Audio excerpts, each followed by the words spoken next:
වුණට මහ පොළවක් වාගේ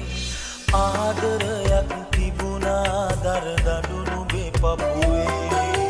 ගතින් වැටෙන හැම දහදිය බින්දුවම වගේ